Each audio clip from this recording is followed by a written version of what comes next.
Me chamo Júlia, tenho 29 anos, moro sozinha desde os 20 e nunca fui do tipo paranoica. Sempre gostei de tecnologia e me considerava até esperta com essas coisas. Mas foi justamente isso que me derrubou. Tudo começou quando eu baixei um programa gratuito para editar áudio. Vi num vídeo do YouTube que parecia confiável. Tinha bons comentários, link direto, nada suspeito. Instalei e segui com a vida. As primeiras semanas foram normais. O computador ficou um pouco mais lento, mas eu atribuí isso ao uso excessivo de memória, nada demais. Só que algumas coisas estranhas começaram a acontecer. Uma noite por volta das 3 da madrugada, acordei com um barulho vindo das caixinhas de som. Era um chiado bem baixo, como se tivesse alguma interferência. Olhei o computador e ele estava ligado, o que era estranho porque eu sempre desligava antes de dormir. Achei que podia ter deixado em modo de espera sem querer. Na noite seguinte, mesma coisa, mas dessa vez veio uma voz. Era baixa, sussurrada, quase imperceptível. Dizia: "Você já dormiu?" Parei, sentindo o sangue gelar. Desliguei o computador na hora e puxei da tomada. Fiquei acordada até amanhecer. No outro dia, tentei pensar racionalmente. Talvez fosse alguma gravação que ficou rolando em segundo plano, algum vídeo aberto em aba escondida. Mas as noites seguintes só pioraram. As frases variavam. "Você mexeu na câmera hoje? Por que você chora quando se deita? Eu gosto quando você vira de lado." A voz era masculina, calma e fria. Passei a tampar a câmera com fita isolante, troquei senha e usei antivírus. Nada adiantava. Sei lá, comecei a achar que era coisa da minha cabeça ou espiritual.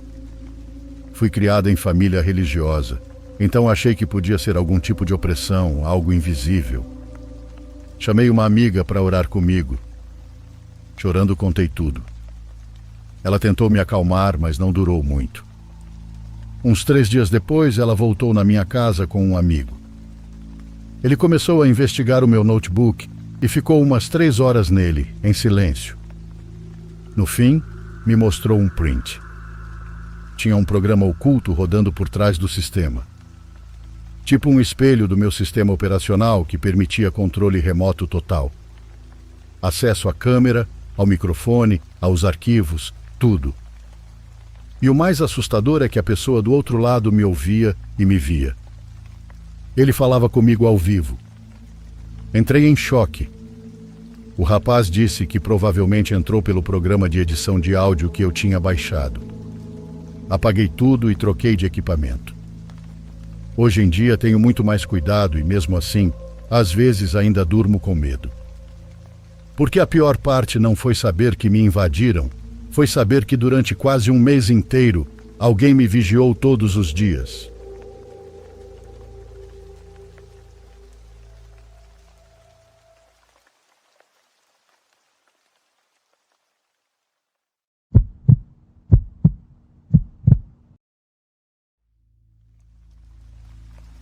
Vou omitir o nome da minha cidade porque não sabemos ao certo o que foi essa coisa terrível que aconteceu conosco. Essa maldade que se apoderou da nossa família. Só posso dizer que foi em um vilarejo mágico no norte. Tudo começou em meados de outubro do ano passado. Houve uma briga feia entre meus tios, a irmã mais nova e o irmão mais velho da minha mãe. De uma hora para outra, minha tia Lupita decidiu ir morar com um homem que conheceu. Ele era mais velho e já tinha uma família, a qual abandonou para ficar com ela. Meu tio Gabriel ficou muito revoltado, achava que aquilo não estava certo. Dizia que era injusto e que ela devia voltar para casa. Num acesso de raiva, ele resolveu procurar um desses bruxos que fazem trabalhos como amarrações, afastamentos e coisas do tipo. Ele nunca contou exatamente o que pediu e o que foi feito. Ele tem um negócio onde trabalham meu irmão e minha mãe. Um dia, minha mãe me contou que ao chegar no trabalho, sentiu um cheiro horrível, como de podridão. Ela foi verificar a casa e debaixo do altar onde ficam alguns santos, encontrou velas pretas embrulhadas em papel alumínio que estavam causando aquele cheiro. Naquele dia ela discutiu com meu tio, pois não achava certo ele estar fazendo aquilo sem saber ao certo o que implicava. Na nossa família não acreditamos nessas coisas de bruxaria, então meu tio acabou caindo em si e jogou tudo fora. Disse apenas que tinha achado fácil fazer, porque muita gente garantia que funcionava e que a irmã dele voltaria para casa. Enfim, ele se desfez daquilo e esquecemos o assunto. Só que poucos dias depois, meu tio começou a adoecer. Teve uma deterioração física absurda, perdeu cerca de 10 quilos em poucos dias e estava sempre exausto. Como estava muito mal, minha mãe pediu que ele ficasse uns dias na nossa casa e ele aceitou. Mas a cada dia ele piorava e o olhar dele era muito estranho. Sou enfermeira e ficava com muito medo de vê-lo assim, porque já vi esse olhar antes em pacientes que estavam prestes a morrer. Pode parecer loucura, mas no hospital a gente diz que quando alguém tem esse olhar, é porque já vai. É o olhar da morte. Ele continuava sem dormir, e quando conseguia descansar um pouco, dizia coisas sem nexo. Levamos ele ao médico e decidiram interná-lo para fazer exames, mas no segundo dia de hospital ele perdeu completamente a razão. Já não nos reconhecia e dizia coisas sem sentido. Fizeram muitos exames e todos davam normais, mas ele já não tinha força nem para levantar uma colher ou ir ao banheiro sozinho. Eu e minha mãe cuidávamos dele. Às vezes ele parecia bem, conversava normalmente, embora fraco. Outras vezes, porém, ficava agressivo e tirava forças de onde a gente nem imaginava. Bom, preciso dizer que nem 3 enfermeiros conseguiam segurá-lo. Um dia minha mãe estava com ele no hospital e viu que internaram uma senhora idosa. Cuidava dela uma mulher que a olhava de forma estranha e ria. Aquilo deixou minha mãe incomodada, mas ela não deu atenção, preocupada com meu tio. Não quis se prender àquilo, mas a surpresa veio depois. Estávamos em casa um dia quando bateram à porta. Quando minha mãe atendeu, levou um susto enorme. Era a mulher do hospital. A gente não fazia ideia de como ela sabia onde morávamos. Ela disse: "Seu irmão não tem nenhum problema de saúde. Estão fazendo um trabalho contra ele, pois querem matá-lo. É um trabalho muito forte, mas eu posso fazer um registro e tirar isso dele." Minha mãe agradeceu, mas recusou. Como já disse antes, nós não acreditávamos nessas coisas. Porém, com o passar dos dias, meu tio só piorava. Uma tarde fui cuidar dele no hospital e, muito inquieto, me pediu para me aproximar. Ele me confessou que o diabo o visitava todos os dias. Disse que era um demônio que vinha e ria dele. Contou que ninguém acreditaria e achariam que era alucinação.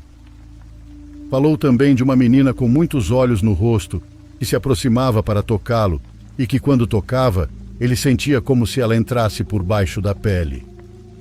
Liguei para minha mãe e pedi que levasse um padre, pois achei que isso talvez o acalmasse. Não se passaram nem 15 minutos e entrou um sacerdote. Caminhou diretamente para as cortinas da cama do paciente em frente ao meu tio. Fui atrás para pedir ajuda para a gente, mas quando abri a cortina, não havia ninguém.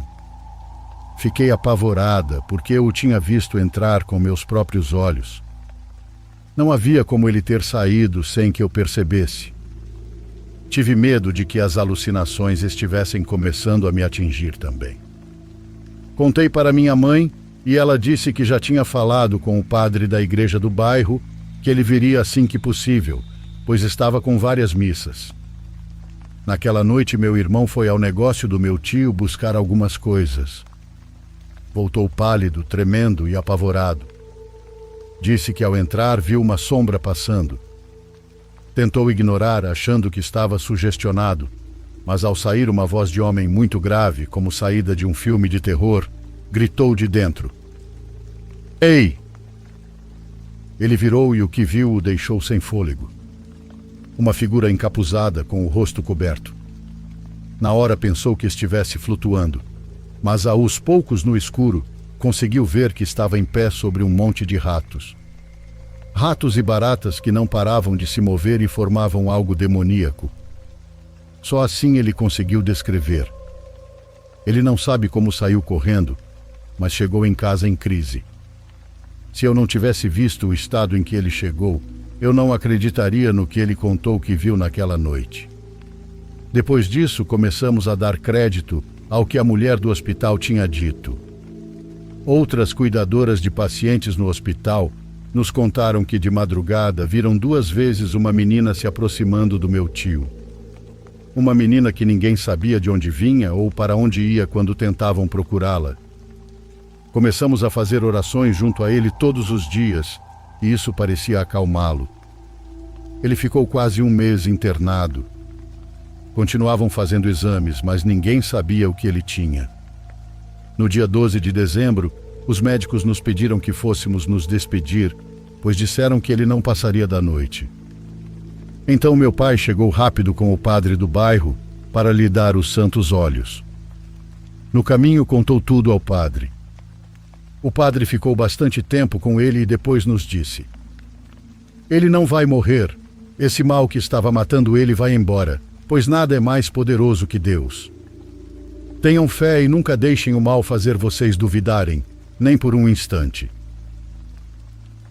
Naquela mesma noite, minha tia Lupita, a causadora de tudo, chegou. Ela sussurrou para minha mãe que ficaria para cuidar dele, que precisava pedir perdão. Também confessou que o homem com quem estava tinha um protetor muito ligado à bruxaria, que tinham devolvido o mal para o meu tio, e que por isso ele ficou daquele jeito, mas que já tinham interrompido tudo. E assim foi. Poucos dias depois, meu tio melhorou. Já não tinha aquele olhar nem surtos de loucura. Era ele de novo. Teve alta, estava muito magro, mas bem. Disse à irmã que a perdoava, que era a vida dela, e ela podia vivê-la como quisesse. Hoje posso dizer à comunidade que meu tio está bem. Acreditamos que foi um milagre o que o salvou. Acreditamos que Deus é mais forte que qualquer bruxaria, mas também aprendemos que não se brinca com essas coisas. Se você não entende do assunto, não se envolva nem se aproxime, porque o mal existe e é capaz de coisas terríveis.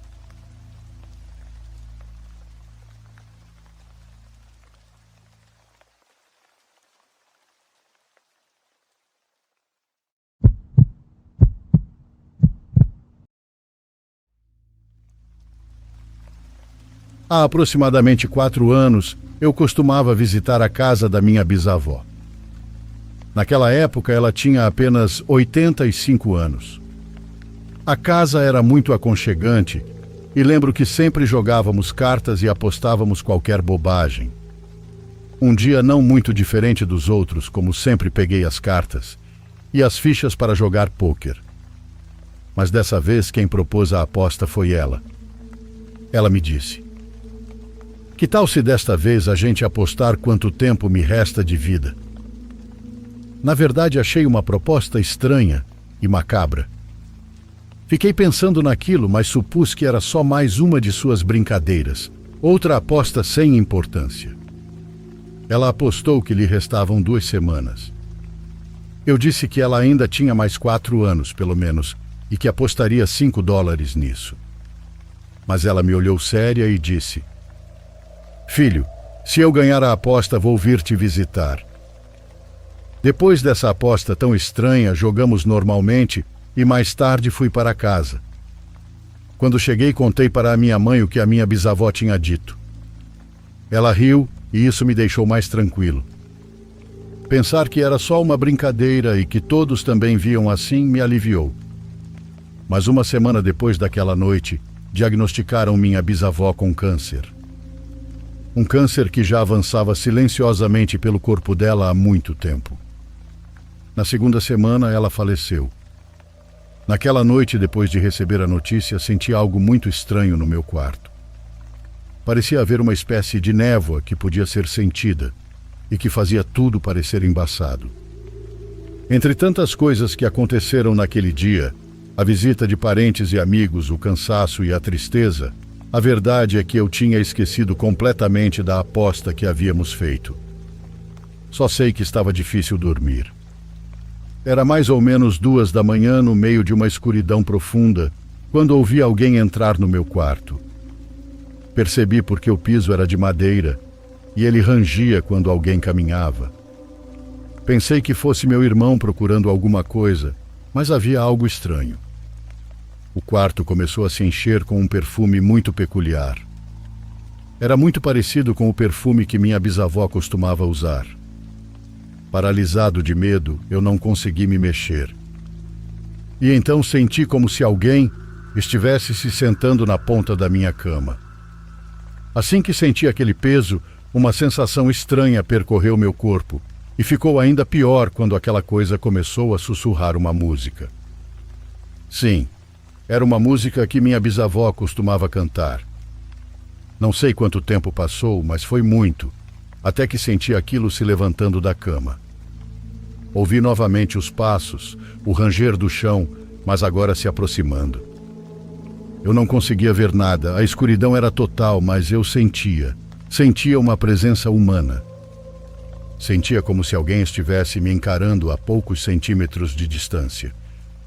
Não consegui me mexer, e cheguei a pensar que estava numa paralisia do sono. Depois de um tempo, os passos voltaram, desta vez se afastando pelo corredor. Aos poucos, aquela sensação sufocante foi desaparecendo e o ambiente foi se acalmando. Tudo terminou quando o quarto voltou a parecer normal, quando aquela sensação de peso e aquela névoa que preenchia tudo já não estavam mais ali. Mas foi justo nesse momento que ouvimos a porta da casa se fechando, como se alguém a tivesse batido com força. Aquele estrondo acordou até minha mãe. Ela foi verificar e depois entrou no meu quarto perguntando se eu tinha ouvido aquilo, se eu tinha acabado de entrar em casa.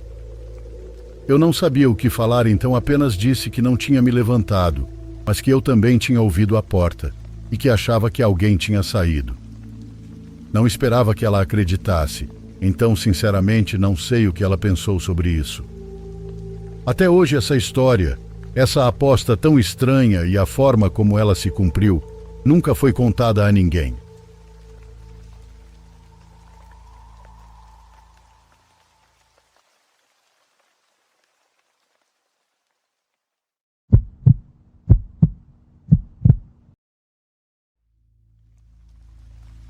Olá, me chamo Leonardo e atualmente moro nos Estados Unidos.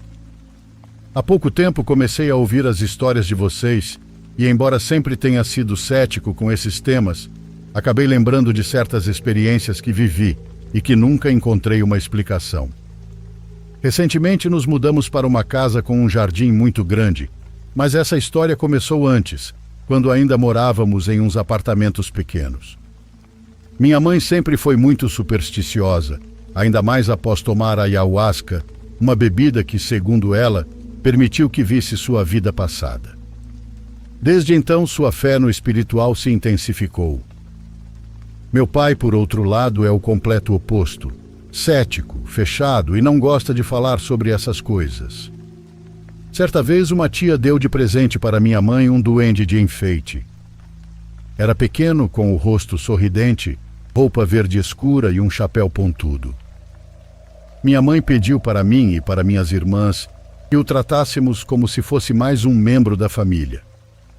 Na hora achamos engraçado, mas aceitamos numa boa e colocamos o duende numa prateleira da sala de jantar. No começo tudo seguiu normalmente e o duende estava ali apenas como mais um enfeite. Mas aos poucos, por mais louco que pareça, começaram a acontecer coisas estranhas. Um dia estávamos sozinhos em casa, minhas 2 irmãs e eu. A menor, que na época tinha 5 anos, foi ao banheiro e de repente percebi que ela estava lá há quase 1 hora. Preocupado fui até lá e quando toquei na porta, ouvi que ela estava rindo. "Ei, tá tudo bem?" perguntei. A risada parou de repente e minha irmãzinha respondeu com toda a tranquilidade. Sim, Léo, é que ele me faz rir muito. Quem? Perguntei. Meu novo amigo, disse sem pensar duas vezes. Na hora me deu um frio na barriga. Pedi que ela abrisse a porta e, quando o fez, saiu correndo rindo como se nada tivesse acontecido. Revirei o banheiro, mas não encontrei nada fora do lugar. Naquela noite, quando minha mãe chegou, contei tudo. Ela disse para eu não me preocupar, que ela iria cuidar disso. Achei que ali acabaria tudo, mas não foi o caso. Com o tempo, começaram a acontecer coisas pequenas, mas inquietantes. Objetos desapareciam e depois apareciam em lugares impossíveis. Geralmente eram minhas chaves, meu carregador e minha carteira. Achávamos que era só descuido, até que passou a acontecer o tempo todo. Minha irmã mais velha parou de dormir sozinha, dizendo que sentia alguém a observando à noite. Pegávamos a menor falando sozinha pela casa e de repente ela soltava frases como: meu amigo disse que não gosta de você. Um dia acordei com uma sensação estranha. Quando fui procurar meus óculos na mesinha, percebi que estavam quebrados ao meio, como se alguém tivesse feito isso de propósito. Foi quando eu disse: chega. Minha mãe, em vez de ignorar, admitiu que talvez o duende estivesse causando aquilo. Naquela mesma noite, coloquei o duende numa caixa de madeira, junto com sal, água benta e algumas orações que uma senhora havia ensinado à minha mãe. Trancamos tudo em um armário, mas só piorou.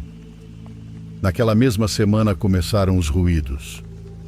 Toda hora ouvíamos passos no corredor, quando todos estávamos na sala, coisas caindo e portas batendo do nada. Uma vez toda a família estava assistindo televisão e ouvimos claramente alguém correndo pelo corredor, mas todos nós estávamos ali na sala. Minha irmãzinha parou de falar do amigo, mas começou a ter pesadelos e chorava dormindo, dizendo: não me leve, por favor, não me leve.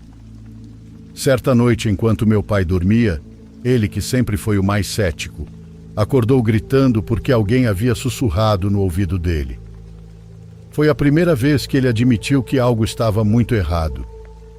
Não sabíamos mais o que fazer, até que uma vizinha nos recomendou nos livrarmos do duende de forma definitiva. Ela disse para enterrá-lo longe da casa, em terra solta, e nos despedirmos com respeito. Fizemos isso mesmo sem saber se ia funcionar, e desde então as coisas começaram a se acalmar. No entanto, ao nos mudarmos para a nova casa, na primeira noite algo voltou. Algo que eu já conhecia. Aquela mesma sensação. Dessa vez ouvi uma espécie de risada zombeteira, primeiro bem distante, depois vindo debaixo da minha cama. No dia seguinte, minha irmã mais nova ficou encarando fixamente um canto do jardim por vários minutos e disse que estavam falando com ela de lá. Não sei se realmente nos livramos daquilo. Não sei se isso é possível ou se ele veio com a gente. Essa é a história até agora. Obrigado por ouvi-la.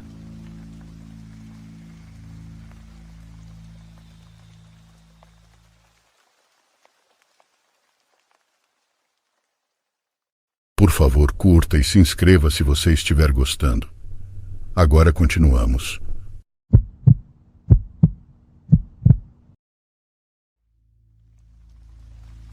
Sou professor de matemática em uma universidade no sul do México.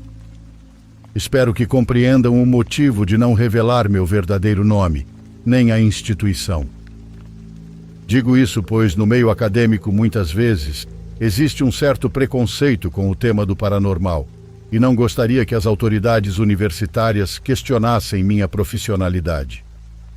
Mas também é verdade que não posso negar que o que experimentei foi real e que até hoje não encontro nenhuma explicação lógica. Tudo aconteceu no final de janeiro do ano passado, enquanto eu corrigia a primeira leva de provas que apliquei aos alunos do segundo semestre. Eram aproximadamente 9 da noite e eu ainda estava em meu escritório.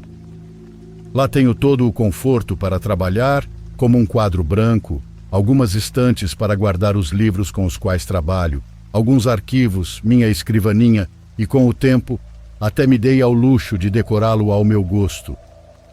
É um lugar agradável para mim, e minha esposa sabe perfeitamente que prefiro ficar lá até tarde, para poder chegar em casa sem preocupações nem pendências. Os escritórios dos professores dessa faculdade ficam em um prédio anexo ao edifício onde estão as salas de aula, conectados por um corredor largo. Porém, é um local sem muito mais além de 2 banheiros e um quartinho de manutenção onde se guardam vassouras e outros utensílios de limpeza. Passaram-se cerca de 10 minutos e eu ouvia um podcast no meu celular quando alguém bateu à porta. Levantei-me da cadeira e vi que era uma colega, também professora de engenharia, e vou chamá-la de Sofia. Ela era uns 10 anos mais velha que eu, então tinha por volta dos 50. Era uma mulher muito amável, mas também séria e rígida. De fato, os alunos tinham certo medo dela. Ela bateu à porta para se despedir e me perguntou se eu já estava pensando em ir embora. Suponho que queria saber, já que não gostava de caminhar sozinha pelo estacionamento da faculdade. Respondi cordialmente que não, pois ainda tinha umas 10 provas para corrigir e não queria deixá-las para depois, mas me ofereci para acompanhá-la até o carro. Sofia disse que não era necessário, que pediria ajuda ao segurança Jairo e se despediu. Vi ela indo pelo corredor e entrei novamente na minha sala para terminar o trabalho. Calculo que passaram uns 5 minutos, ou talvez menos, quando voltei a ouvir batidas na porta.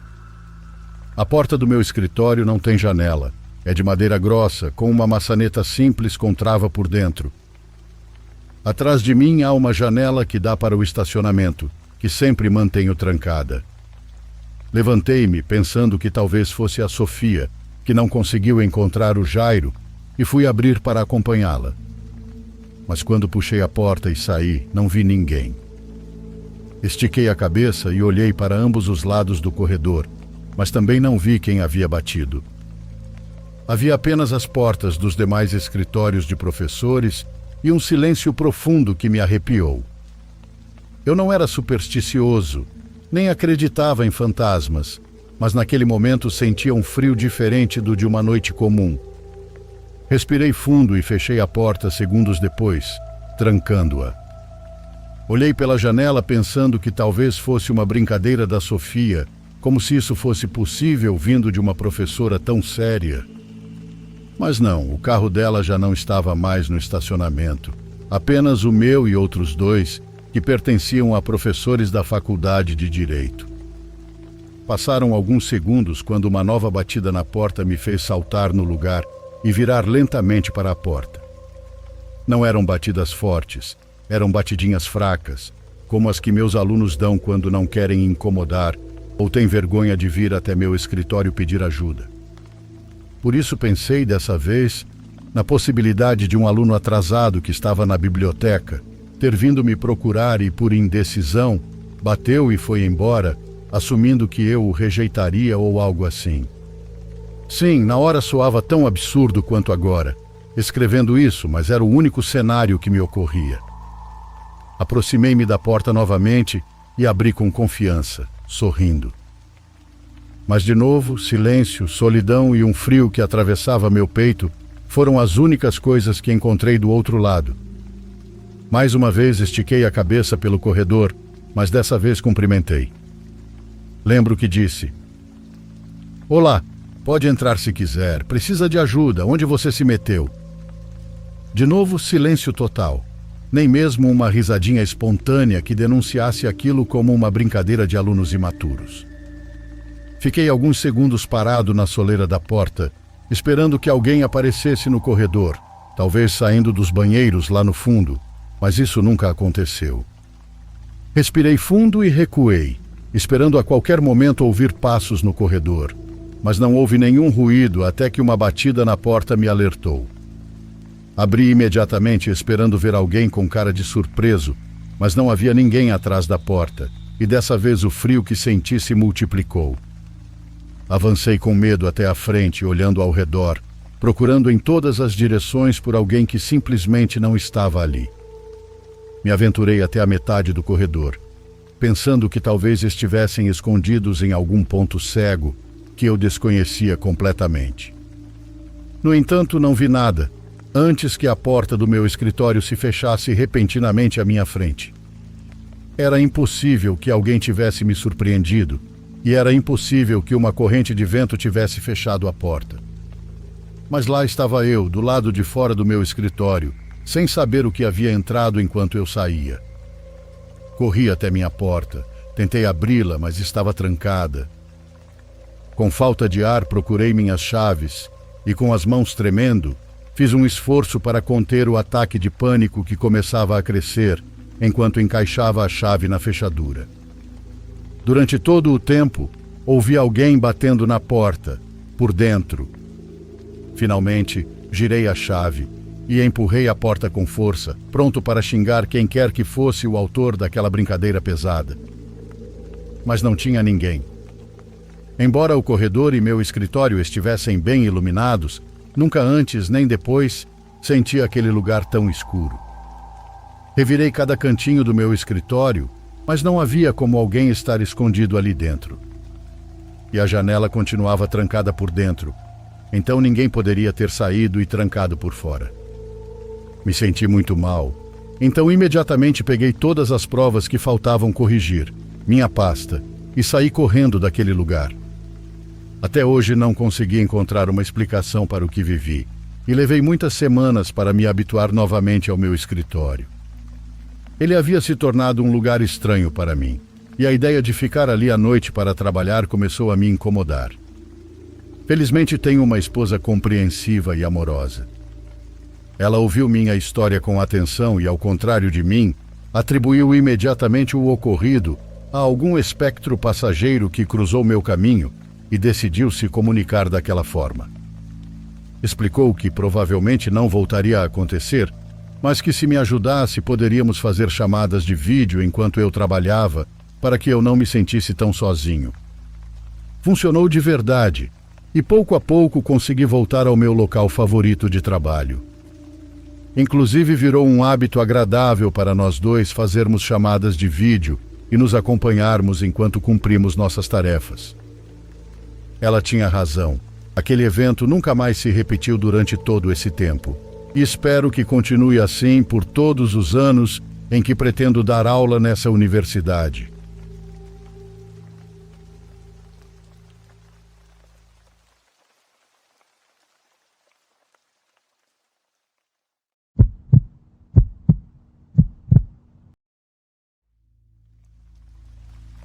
Eu era gerente de um hotel quando aconteceu o que estou prestes a lhe contar. Era quase 1h da manhã e nenhum novo hóspede havia chegado. Por algumas horas parecia que seria uma noite bem lenta. Eu estava conversando com um dos funcionários, depois me sentei. Durante meus 10 anos como gerente vi muitas coisas. Muitas brigas nos corredores, tráfico de drogas que deu errado e até assassinatos. A lista realmente é infinita. Mas aquela noite deve ter sido a pior. Por volta de 1h30 da manhã, recebi uma ligação de um dos quartos. Atendi e fui recebido pela voz do que parecia ser um garotinho. Ele parecia ter no máximo 5 anos de idade e começou a me dizer que queria sua mãe e que eu precisava ir buscá-la. Perguntei ao menino se ele estava bem e ele disse que sim, mas que queria a mamãe dele. Comecei a ficar realmente preocupado. Quando eu ia perguntar em que quarto ele estava, um homem pegou o telefone e se identificou como o pai do menino. Ele então se desculpou por seu filho ter desperdiçado o meu tempo. Antes que eu pudesse falar, a linha simplesmente ficou muda. Éramos um hotel antigo, então não sabíamos nem de qual quarto o garoto havia ligado. Comecei a ficar preocupado, então comecei a perguntar aos meus funcionários se algum deles se lembrava de um homem entrando em um quarto com um menino. Eu não estava tendo sorte até perguntar ao cozinheiro do restaurante. Ele disse que um homem havia chegado com uma criança naquela noite e usou um voucher que demos a todos os nossos convidados. Felizmente foi o único voucher usado naquele dia e continha o número do quarto. peguei um dos maiores homens que tínhamos na equipe de trabalho e fui imediatamente para o quarto. Eu não tinha a intenção de confrontar o senhor, ou mesmo de fazer qualquer pergunta. Eu só queria verificar e ter certeza de que aquele garoto estava bem. Peguei algumas toalhas e disse ao meu funcionário para esperar no final do corredor. Então bati na porta e um homem atendeu. Ele era um cara baixo e gordinho que cheirava horrivelmente a álcool. Atrás dele, na cama, estava o menino. Ele era tão magro que eu podia ver suas costelas e estava coberto de hematomas. Tentei agir com calma e disse ao homem que estava com as toalhas que ele havia solicitado. Ele, é claro, negou ter pedido toalhas e fechou a porta na minha cara de uma maneira bem arrogante. Virei-me e corri pelo corredor até o elevador. Assim que voltei à recepção, liguei imediatamente para as autoridades. Fui orientado a agir com naturalidade e não fazer mais nenhum contato com o homem para evitar que ele fugisse com o menino. Meu coração estava acelerado e eu suava muito enquanto esperava a chegada da polícia. Eles cercaram o prédio e entraram às dúzias. Eu disse a eles em que quarto o homem estava e dei-lhes a chave também. Eu não queria ir até lá, mas se houvesse alguma chance de eu ajudar aquele garoto, eu aceitaria. A viagem de elevador pareceu durar uma eternidade, enquanto eu pensava em todos os cenários possíveis para o que estava prestes a acontecer. O elevador então parou. Eu e 8 policiais saímos para o corredor e descemos em direção à porta. Eles me fizeram esperar mais próximo do final do corredor. Fiquei apavorado ao vê-los bater na porta e exigir que o homem saísse. Ele recusou e disse que mataria o menino se tentassem entrar. Naquele momento as coisas se tornaram muito reais. Foi quando minha ficha realmente caiu. Tentaram negociar com o homem durante quase 1 hora, mas ele foi implacável e determinado a permanecer naquele quarto o maior tempo possível. Finalmente eles decidiram simplesmente invadir. Quase parecia que tudo estava em câmera lenta. Havia gritos com os sons de coisas caindo ao redor do quarto. Antes que eu percebesse, eles estavam saindo com o homem algemado. Atrás deles veio outro policial correndo com o menino nos braços. Ele mal conseguia manter a cabeça erguida. Ele foi colocado em uma ambulância e levado às pressas para o hospital. Ele se recuperou totalmente e se reuniu com sua mãe mais tarde naquela manhã. O andar do hotel foi fechado enquanto eles investigavam. Soube mais tarde que o homem que estava com o menino era, na verdade, seu pai. Aparentemente, a esposa estava deixando ele, e nisso ele levou o filho por causa de suas tendências abusivas. Ele pegou o menino e ameaçou machucá-lo se ela o deixasse. Eles estavam foragidos há mais de 1 mês. Os hematomas foram causados por ele ter batido no menino quando ele ligou para a recepção. O menino também não comia há 4 dias. Chorei durante dias por aquele garoto. Eu queria tanto tirar sua dor e fazê-lo esquecer o que seu próprio pai o fez passar.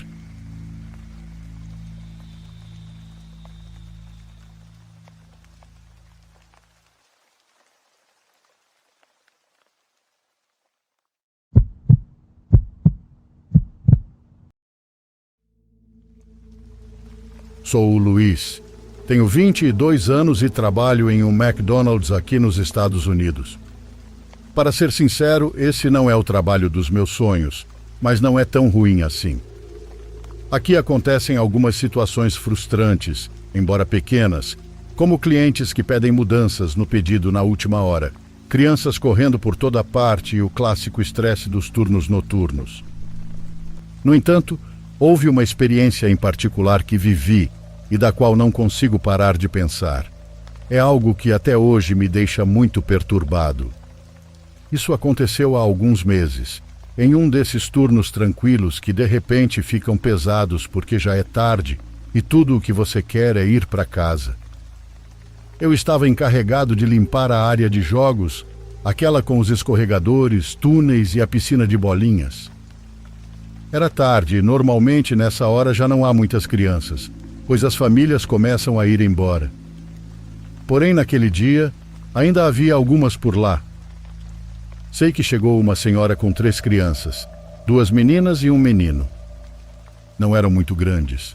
A mais velha devia ter uns 7 anos, o menino uns 5 e a mais nova, aproximadamente 4 anos. A senhora deixou as crianças brincarem enquanto ela se sentava em uma das mesas. As crianças pareciam normais, riam e corriam por toda parte, como qualquer criança faria. Eu estava limpando perto da entrada da área de jogos e observava de relance enquanto fazia meu trabalho, porque gostava de ouvir as risadas delas. No entanto, algo chamou minha atenção. Apesar de serem apenas os 3 na área, as meninas pareciam estar tramando algo. Enquanto o menino brincava feliz, jogando bolinhas, as meninas de repente ficaram sérias. A mais velha sussurrou algo no ouvido da mais nova. Comecei a ficar preocupado quando parecia que elas estavam discutindo algo em voz baixa. A menor respondia com uma expressão um pouco assustada, como se a mais velha estivesse realmente tramando algo. E então, algo perturbador aconteceu. O rosto da irmã mais velha mudou. Ela ficou séria, quase irritada, enquanto olhava para a área de bolinhas onde estava o irmão. Nesse momento, parei o que estava fazendo para observar melhor, porque o ambiente ficou estranho. Não sei como explicar, mas parecia que algo não se encaixava. Alguns minutos depois, a senhora chamou os filhos, pois já era hora de ir embora. As 2 crianças pequenas saíram correndo até ela, mas a menina mais velha não. Ela ficou na área de bolinhas. Aproximei-me e disse: "Ei, sua mãe está te chamando. É hora de ir embora." A menina olhou para mim, mas não disse nada. Apenas permaneceu ali, sentada entre as bolinhas, como se não quisesse se mexer. Fui até a senhora e avisei que sua filha ainda estava na área de bolinhas. Ela me olhou confusa e respondeu: "Não, só são esses 2. Na hora pensei que ela estava brincando ou que eu não tinha entendido direito, então insisti: "Mas, senhora, sua filha mais velha ficou na área de bolinhas. Ela só não quer sair." A senhora balançou a cabeça, parecendo desconfortável, e disse: "Eu só vim com meus 2 filhos. Não há mais ninguém." Naquele momento fiquei completamente confuso. Voltei para a área de jogos para procurar a menina, mas quando cheguei não havia mais ninguém lá. Revisei cada canto, o escorregador, os túneis, as esquinas, tudo. Era como se a menina nunca tivesse estado ali. Voltei para falar com a senhora, ainda confuso, e contei que não via mais a menina. Então algo estranho aconteceu. A senhora me perguntou como era a menina que eu tinha visto. Eu a descrevi. Cabelo longo escuro, pele parda, vestindo uma camisa da Barbie cinza com sapatos pretos. Quando terminei, a expressão dela mudou completamente. Ela ficou pálida, como se tivesse visto um fantasma, e me pediu para repetir a descrição. Quando o fiz, ela me disse algo que nunca vou esquecer. Essa descrição combina exatamente com a amiga imaginária da minha filha. Eu não sabia o que dizer, mas então ela começou a contar mais. Segundo ela, a filha vinha falando de uma amiga imaginária há meses. Ela a chamava de Luana e dizia que brincavam juntas. No começo, a família não deu muita importância, achando que era algo típico de crianças. Mas as coisas ficaram estranhas. A menina dizia que Luna pedia para ela fazer coisas ruins, como quebrar objetos ou maltratar o irmão. Além disso, a criança começou a dizer coisas que não eram próprias para sua idade, como frases cheias de ódio e de cunho sexual, coisas que pareciam vir de algo muito sombrio. A mãe contou que já haviam levado a menina ao psicólogo, mas os médicos não encontraram nada fora do comum.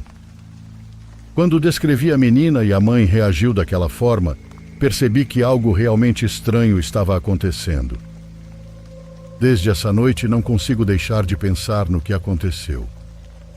Era um espírito, um demônio ou apenas imaginação minha? Essa experiência me deixou cheio de perguntas. O que vocês acham?